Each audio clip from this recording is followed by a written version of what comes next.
C'est la seule chose qu'elle ait trouvée. Pour ne pas mourir de faim. Une cueillette qui lui demande un effort considérable. Yakwot n'a plus que ça pour se nourrir depuis maintenant 2 semaines.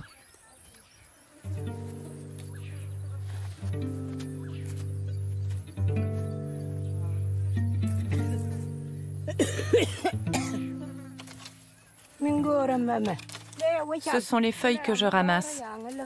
C'est pour les manger. Elles sont comestibles et j'ai rien d'autre. Faut que je me débrouille toute seule, mon mari est mort.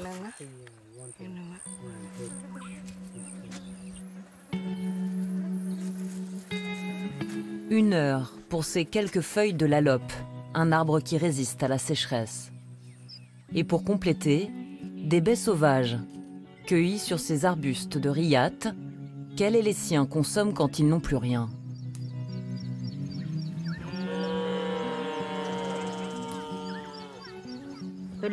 On mange ces baies avec mon fils. C'est très amer, mais on les mange quand même. Je les cueille, je les lave, je les cuis, et après on les mange.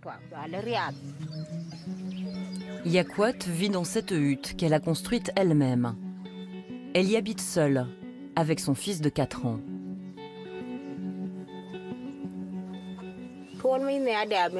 Les feuilles et les baies ne nous suffisent pas. Et quand il pleut avec la boue, c'est impossible d'aller jusqu'aux arbres. Elle a fui le conflit qui ravage le Soudan du Sud et trouvé refuge ici, à Padek, une localité du nord du pays. Elle est arrivée il y a 2 semaines, après avoir marché 5 jours le ventre vide, pour échapper au combat où son mari a trouvé la mort. Je n'avais jamais vu une telle violence. J'ai eu tellement peur. Les enfants étaient en train de jouer quand on a entendu des tirs. Tout le monde est parti en courant dans toutes les directions. J'ai juste eu le temps de prendre le plus petit. Et j'ai dû laisser mes 2 autres garçons. Je ne sais pas ce qu'ils sont devenus. Cette guerre a séparé plusieurs familles. C'est une sale guerre. Comme Yakwot, 20 millions de personnes sont menacées par la famine. Au Yémen, en Somalie, au Nigeria et au Soudan du Sud. L'ONU annonce la pire crise humanitaire depuis la Seconde Guerre mondiale. Ceux qui ont faim ne subissent pas seulement les aléas climatiques, mais la guerre. En fuyant les combats dans leur pays, ils ont laissé derrière eux leurs champs, leur culture, leur bétail. Ils ont perdu tous leurs moyens de subsistance. Au Soudan du Sud, depuis 2013, le pouvoir en place et l'opposition s'affrontent dans une guerre civile. Chaque camp représente 2 ethnies principales, les Dinka et les Nuer. 3 millions de Sud-Soudanais ont été déplacés selon les Nations Unies. C'est un quart de la population. Dans ce pays, les humanitaires font face à une situation d'urgence absolue.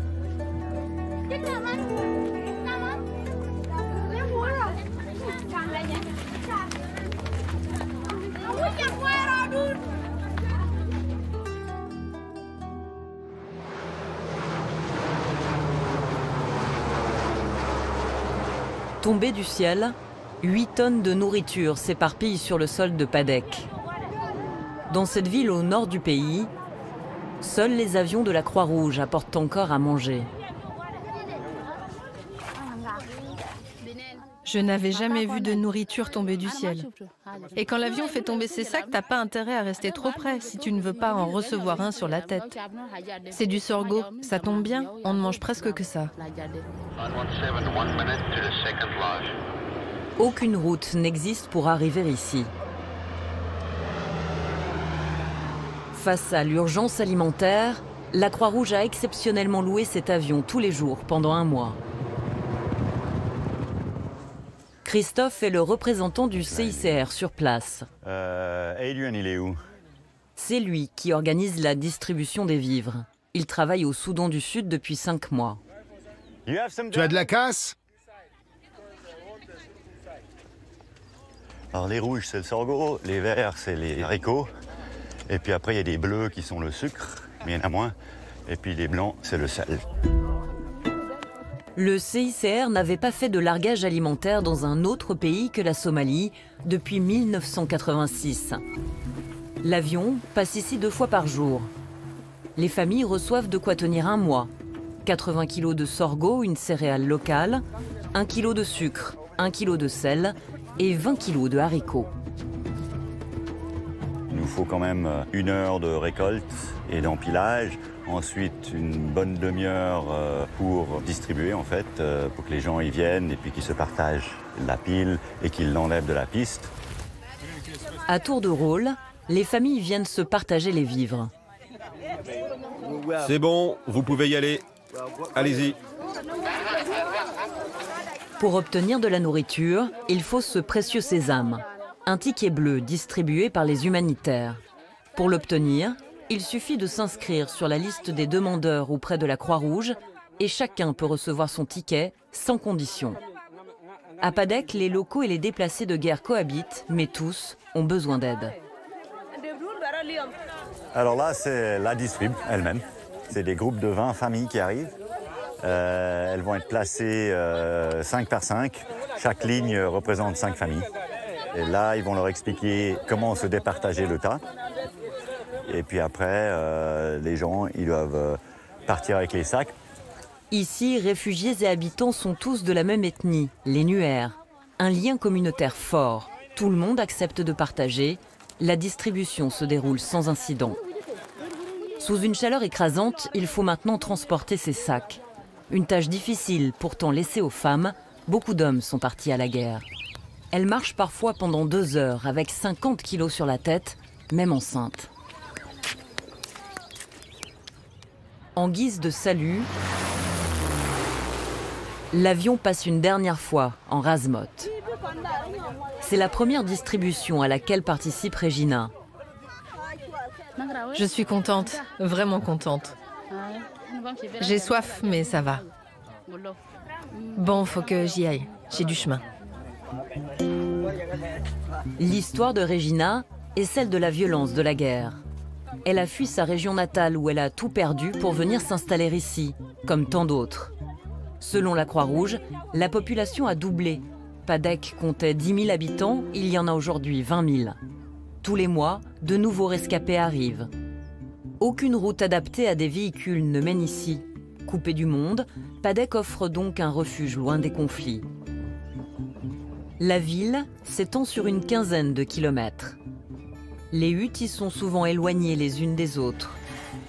Le centre du village n'existe pas vraiment, si ce n'est ce puits où chacun vient s'approvisionner en eau. Regina est arrivée ici après une attaque contre son village dans le sud du pays. On était à la maison. Les soldats sont arrivés en 4x4. Ils ont tiré sur tout le monde. Nous sommes tous partis, en courant. Mais ils continuaient à nous mitrailler. Ils ont tué des femmes et des enfants. D'autres, comme moi, ont pu fuir avec les leurs. Son mari, un soldat de l'opposition, a été tué. Elle a rejoint de la famille ici. À Padek, habitants et réfugiés se partagent les maisons et les vivres.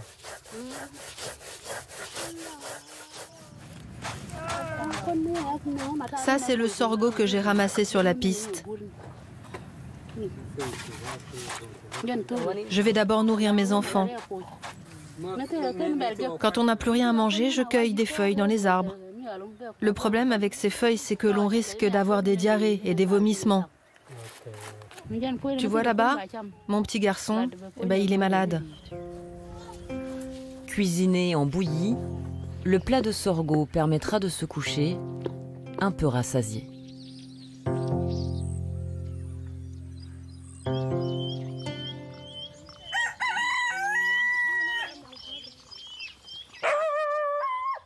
Au petit matin, Christophe, le chef de mission de la Croix-Rouge, part faire le tour des huttes pour voir si chaque famille a bien reçu sa ration de nourriture.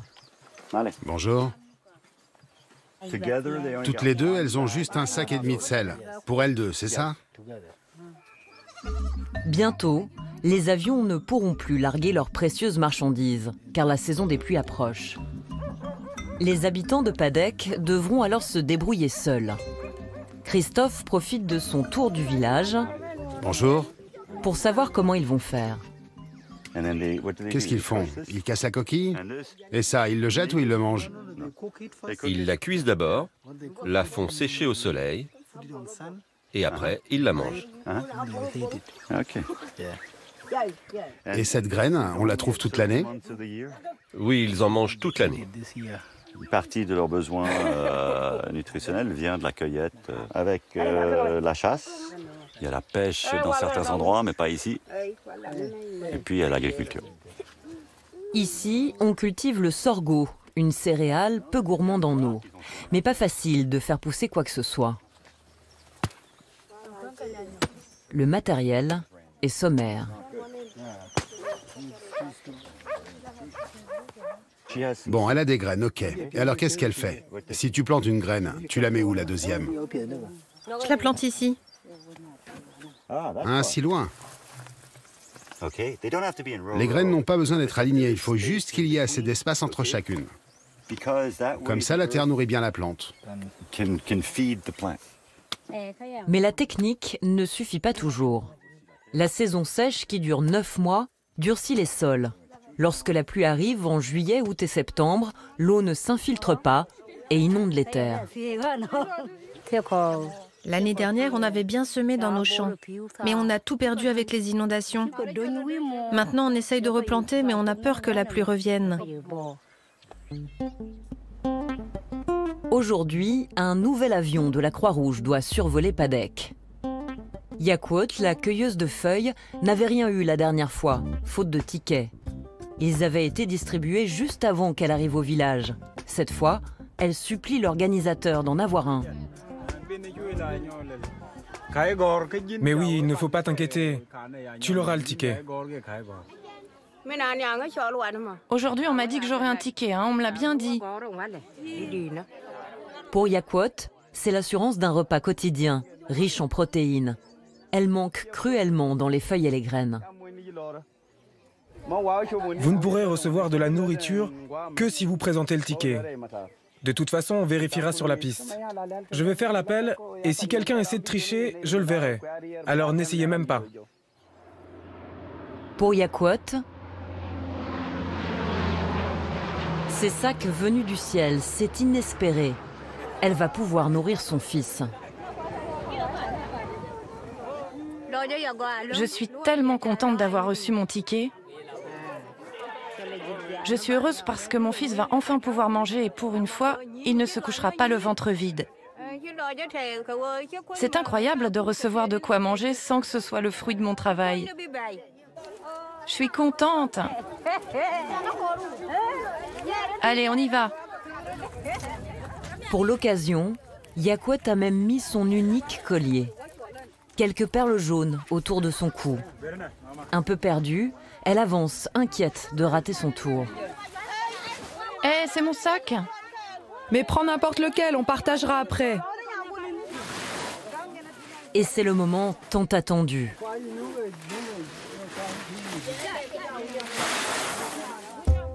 Rentrer à la maison, les mains pleines.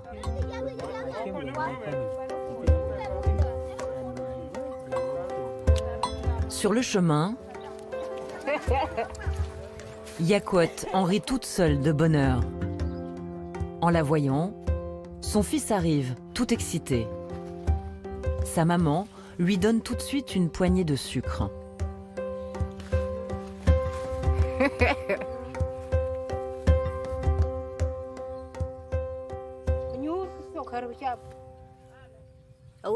Je lui ai donné du sucre parce que ça fait longtemps qu'on n'a rien eu à manger. C'est la première fois de sa vie qu'il en goûte. Il a 4 ans, mais il n'a jamais rien mangé de sucré. Je suis tellement heureuse de lui donner à manger que je n'arrive même plus à tenir debout. Je suis pressée de cuisiner maintenant. Si on n'avait rien mangé pendant encore 3 jours, je pense qu'on serait mort de faim. Si j'avais des semences, je pourrais cultiver, mais pour l'instant, je n'ai rien. Vous voyez ces terres, elles sont très fertiles. Si je pouvais cultiver, ça irait déjà beaucoup mieux. Si l'ennemi vient nous attaquer encore une fois, je serai obligée de partir. Une fois que les combats commencent, tu es obligé de fuir. Mais je n'y pense pas là, je suis avec les gens de ma communauté. Mais si ça arrive, je fuirai encore. Mange lentement. La casserole de haricots n'est pas restée longtemps sur le feu. On a tellement faim qu'on n'a pas la patience d'attendre la fin de la cuisson. Et puis si on mange petit à petit, on pourra peut-être garder notre stock plus longtemps. Pour l'instant, Yaquot échappe à la guerre. Mais elle est condamnée à avoir faim. À 350 km de Padek, dans le sud du pays, la situation n'est pas meilleure. En ville aussi, la faim creuse le ventre des Soudanais. Même à Djouba, la capitale. Avec le conflit, l'industrie pétrolière, la seule du pays, s'est effondrée. La crise économique s'est installée et les prix des denrées ont explosé. 800% d'inflation en 2016, selon le Programme alimentaire mondial. En France, ce taux est de 0,2%. Dans cet hôpital du centre-ville, des parents en quête d'aide amènent leurs enfants. Surtout des mamans, seules.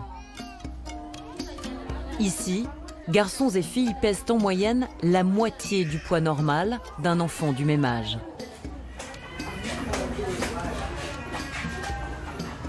Samson Yama est nutritionniste. À chaque arrivée, il fait un premier bilan du jeune patient. Je vérifie avec ce maître. Quand on veut savoir si l'enfant est malnutri, le rouge indique que l'enfant est sévèrement malnutri. Le jaune indique un stade modéré et le vert, c'est normal. Ça ne doit être ni trop serré, ni trop lâche. Et là, tu prends la mesure. C'est 9,45. Il est sérieusement malnutri. Marie Ekiz est arrivée hier. Yok, son fils, a de fortes diarrhées car elle n'a pas pu lui donner une nourriture adaptée. À 1 an et 4 mois, il pèse 6 kilos. Il devrait en faire 10. Leur histoire aussi est celle de victimes du conflit. Je suis là à cause du conflit. J'ai fui les combats. Mon mari était soldat et quand il est mort, j'ai dû quitter Yé, ma ville, pour venir à Djouba. À Yé, je pouvais aller chercher à manger, c'était moins cher. On pouvait aller chercher au champ les légumes ou les cultiver. À Djouba, tout est plus cher et tu ne trouves rien en dehors des marchés. Le niveau de vie des Sud-Soudanais est parmi les plus bas d'Afrique. 1 euro par jour. Ces femmes gagnent encore moins, pas assez pour se nourrir. Y a-t-il des enfants qui meurent de malnutrition? Quand les enfants meurent de malnutrition, c'est souvent parce que les parents les ont gardés trop longtemps à la maison avant de venir à l'hôpital. Ils arrivent parfois inconscients et comme il faut un peu de temps pour mettre un traitement en place, et surtout pour que ce traitement agisse, il est parfois trop tard et ils meurent. Le petit Makour a 1 an et demi. Il pèse 5 kilos. Il devrait en faire 11. Son état est critique. C'est la 3e fois que sa maman, Awel, vient avec lui. Comme beaucoup d'enfants, il cumule malnutrition et une maladie courante ici, le sida. À la maison, il n'y a pas à manger. Quand j'ai un peu d'argent, j'achète de quoi faire une soupe et je lui donne. Parfois, on arrive à avoir un bout de chèvre ou du poisson séché. Mon mari m'a abandonnée. Il a une autre femme. Je n'ai pas de travail. Je fais que des petits travaux, ce que je peux, mais je ne peux pas m'occuper de l'enfant et travailler, donc j'ai rien. 40% de la population est en insécurité alimentaire selon les Nations Unies. Autrement dit, avec un accès restreint à la nourriture. Mais la déclaration de famine signifie que désormais, au-delà d'être sous-nutri, on peut mourir de faim. La maman du petit Makour l'a laissé faire une sieste. Mais les médecins ont soudain un doute.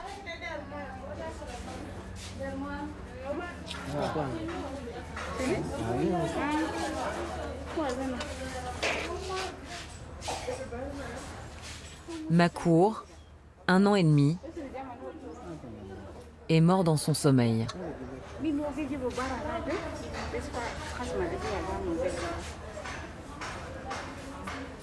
Awel, sa maman, vient d'être prévenue.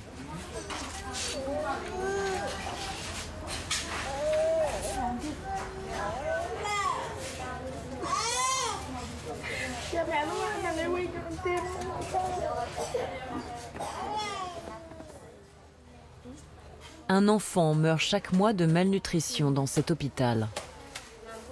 Mais aucun chiffre n'existe au niveau national.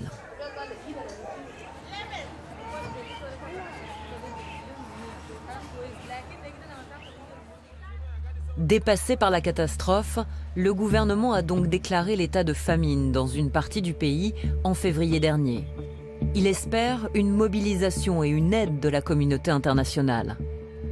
L'ONU évalue à 1,5 milliard d'euros les besoins de financement pour endiguer la crise. 27% seulement ont été réunis. Une aide sur laquelle se repose clairement le gouvernement et son ministre des Affaires humanitaires, Hussein Marniot. Les gens souffrent, la situation se détériore, et c'est de pire en pire, car il y a une insécurité alimentaire, et les gens ne reçoivent pas à manger. Nous apprécions toujours l'aide des Nations Unies et l'aide internationale. Mais ça ne suffit pas. Nous avons besoin de plus pour que cette situation soit renversée. Le gouvernement, si soucieux du sort de sa population, est pourtant soupçonné de laisser à l'abandon les régions acquises à l'opposition. Selon l'ONU, les zones touchées par la famine sont effectivement celles des adversaires du pouvoir. Impossible de poser une question sur ce sujet sensible. Plusieurs journalistes ont déjà été reconduits à la frontière. Très peu de médias dans ce pays en guerre. On y meurt de faim, en silence. Depuis 2013, le conflit oppose le président Salva Kiir, de l'ethnie Dinka, à son vice-président, Riek Machar, de l'ethnie Nuer. Pour les élections présidentielles, le vice-président a voulu se présenter face au chef de l'État. Une affaire d'ambition qui a tourné au conflit ethnique. Des émeutes éclatent et marquent le début de la guerre civile. Depuis, à la sortie de la ville, un camp où vivent 45 000 réfugiés majoritairement Nuer a été installé. Placés sous protection des Nations Unies pour leur propre sécurité, ils dépendent totalement de l'aide alimentaire. Ils ont tous fui les combats. Martha est arrivée au début de la guerre civile. Aujourd'hui, la Croix-Rouge lui organise une liaison satellite avec son mari. Elle ne lui a pas parlé depuis 3 mois. Comment va la blessure de la belle-mère? Comment va sa jambe blessée?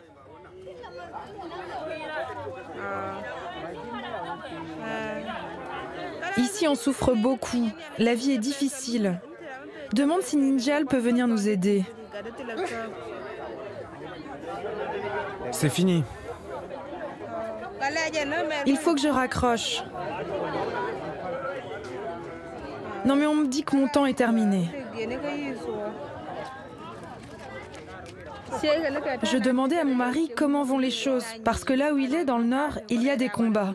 Ils ont dû se cacher dans les marécages, et ils n'ont rien à manger. Tous les Nuer restent ici. Au moins je suis avec les miens. Et de toute façon, si on sortait du camp, on se ferait tuer. On ne dépend que de l'assistance alimentaire. On n'a pas d'autre moyen d'avoir de la nourriture. En 2016, le camp a été attaqué.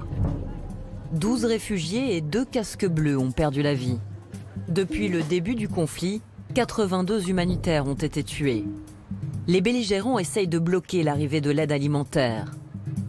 Les ONG doivent se protéger et n'arrivent pas à accéder à certaines zones. Yann Ridley est le chef du bureau de coordination des affaires humanitaires des Nations Unies. C'est le pays le plus dangereux au monde.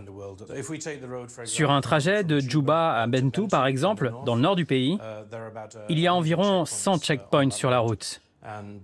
Alors, certains sont légaux, mais beaucoup d'autres sont illégaux. Et pour cela, on va nous demander de payer pour avoir le droit de passer.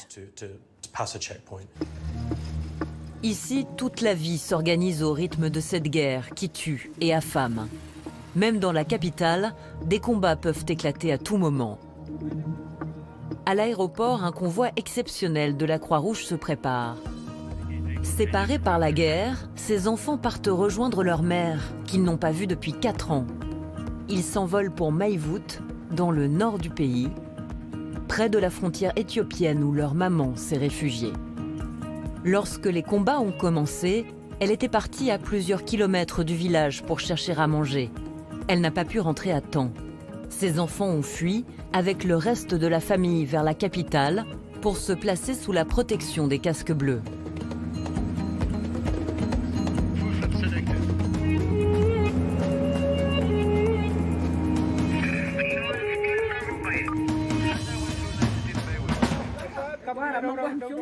Que Dieu est puissant. Il a été capable de me rendre mes enfants. Je lui en suis reconnaissante. Merci, merci, c'est un miracle. Dieu m'aide à monter les marches. Qu'il m'aide à garder mes enfants pour toujours. Protège-moi avec ta croix. Je suis heureuse, si heureuse.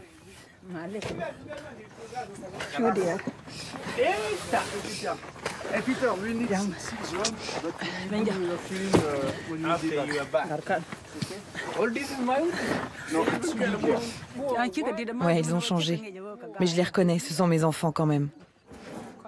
J'ai été séparée de mes enfants pendant 4 ans. Je n'ai jamais pu pendant toutes ces années partir les rejoindre à Djouba où la violence est trop importante envers les gens de mon ethnie. Avant, j'avais des champs, mais comme maintenant je n'ai plus rien, je vais devoir les emmener dans un camp des Nations Unies, en Éthiopie. Un jour peut-être, cette maman et ses enfants reviendront au Soudan du Sud, tous ensemble. Au même moment, 2 autres avions atterrissent avec 14 blessés à leur bord. Ils arrivent de la ligne de front de Watt, à 200 km de là. Il y a 4 blessés assis, 3 sur des brancards et 2 en état critique. Ils vont être emmenés à l'hôpital de la ville, créé en 2014, 1 an après le début du conflit.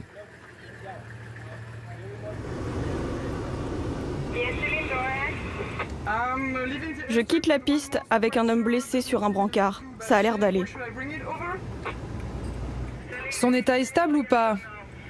Oui, il est stable. L'hôpital de Maïvout a rarement reçu autant de blessés. Aujourd'hui, ils sont proches de la centaine, le point de rupture pour les équipes. Le centre hospitalier de Maïvout est le dernier à pratiquer la chirurgie de guerre en zone d'opposition. Vous pouvez lui faire le dépistage de la malaria? Civil ou combattant, cet hôpital ne fait pas la différence. Ici, tout le monde a le droit d'être sauvé. D'autres blessés arriveront encore. Le conflit n'est pas près de s'arrêter. On n'a pas peur. Je pense même rejoindre l'armée rebelle et je pourrais libérer ma ville. Cette ville, elle est à nous. Ils essaient de la reprendre, mais on ne va pas les laisser faire. On se battra vraiment s'il le faut. Les blessures sont celles de Kalachnikov. En urgence, l'équipe médicale doit tenter d'opérer un jeune soldat de l'opposition.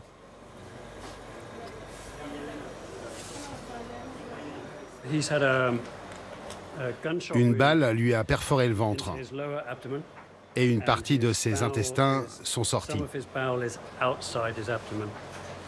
Il risque de mourir.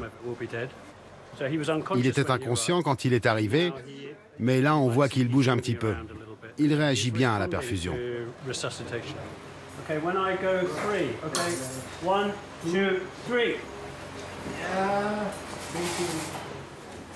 L'opération va durer 3 heures.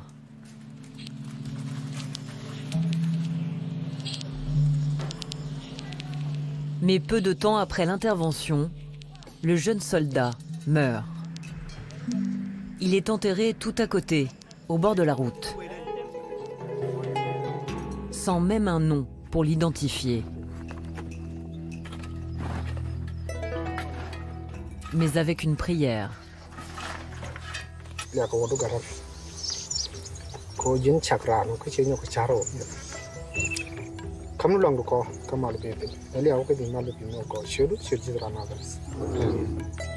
50 000 Sud-Soudanais auraient été tués depuis 2013, selon les Nations Unies. Mais en réalité, ici, personne ne compte vraiment les morts. Ni ceux de la guerre, ni ceux de la faim.